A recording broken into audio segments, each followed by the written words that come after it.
అస్సలాము అలైకుం వరహమతుల్లాహి వబరకాతుహు. Hi hello welcome to my channel అండి. ఈ రోజు అయితే ఇంకా మనకు రంజాన్ నెల 2 రోజులు అయ్యింది స్టార్ట్ అయిపోయి. ఇది 3వ రోజు అయితే ఇంకా గరం మసాలా అంటే మనకు ఇంట్లో లేదు. గరం మసాలా ఏ కాయగూరలకైనా కానీ సరే మనం కిచిడి కానీ పలావ్ కానీ ఏదైనా వండుకోవాలంటే ఇంకా మనకు గరం మసాలాలు కావాలి, ఫ్రెష్ అయిన మసాలాలు కావాలి. అందుకనేసి ఇక్కడ అల్లం అయితే తెప్పించుకున్నాను. ఎల్లుల్లిపాయలు మంచి ఫ్రెష్ అయిన ఎల్లుల్లిపాయలు అయితే కనుక తెప్పించుకున్నాను. ఇప్పుడైతే కనుక ఫస్ట్ ఆఫ్ ఆల్ ఎల్లుల్లిపాయలు అయితే కనుక చేసుకుందాము. రెడీ రెడీ అయిపోయినాయి, చూస్తున్నారు కదా ఎల్లుల్లిపాయలు. ఆ తర్వాత ఫ్రెష్ అయిన అల్లం కూడా పొట్టు తీసేసి నీట్గా ఇలాగైతే సన్నంగా తరిగి పెట్టుకున్నాను. ఇప్పుడు ఇవి రెండు మనము మిక్సింగ్ చేసేద్దాం, అంటే మిక్సీ జార్లో వేసేసి గ్రైండ్ చేసేద్దాము. పొట్టు చూస్తున్నారు కదా, ఎల్లుల్లిపాయ పొట్టు కూడా చూడండి, ఇక్కడ అల్లం పొట్టు కూడా చూడండి, 2 పొట్టులు చూడండి. ఇప్పుడైతే గ్రైండ్ అయితే చేసేద్దాం. వచ్చేయండి.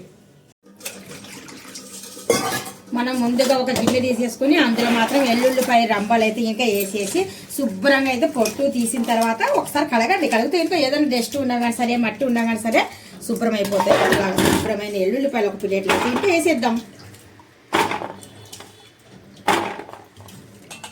ఇప్పుడు ఎల్లుల్లిపాయలు శుభ్రంగా కడిగాం కదా, అందులోనే కొద్దిగా అల్లం ముక్కలు కూడా వేసేసి శుభ్రమైతే ఇంకా నేను ముందుగానే పాయ ఇంకా కటింగ్ చేయకముందే, అల్లము కటింగ్ చేయకముందే నేను శుభ్రంగా అయితే కడిగేసాను. అల్లం కటింగ్ చేసిన తర్వాత మనకు మంట అంటే కనుక ఇందులో నుండి యాక్సిడ్ అనేది రిలీజ్ అవుతుంది.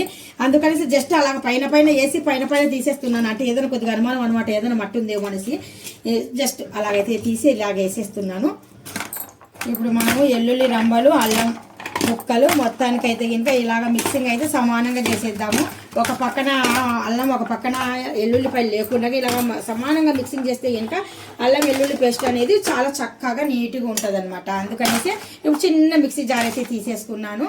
ఈ చిన్న మిక్సీ జార్లో అయితే కనుక కొద్దిగా వాటర్ అయితే ఇంకా వేయలేదు, తర్వాత చూద్దాము. ఇప్పుడు మిక్సీ అయితే పట్టేద్దాం కదా. ఫ్రెష్ అయిన అల్లం వెల్లుల్లి పేస్ట్ అయితే కనుక ఇలాగ గ్రైండ్ చేసేసి ఒక డబ్బా తీసుకొని ఆ డబ్బాలో అయితే కనుక నేను స్టోర్ చేసి పెట్టుకుంటున్నాను.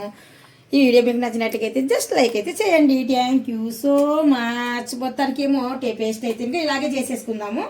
చూస్తున్నారు కదా, ఇలాగ మనం స్టోరేజ్ చేసి పెట్టుకున్నాం అనుకోండి, ఎప్పుడైనా కానీ సరే మనం గుమగుమలు ఆడే వంటలు చనాలలో చేయవచ్చు.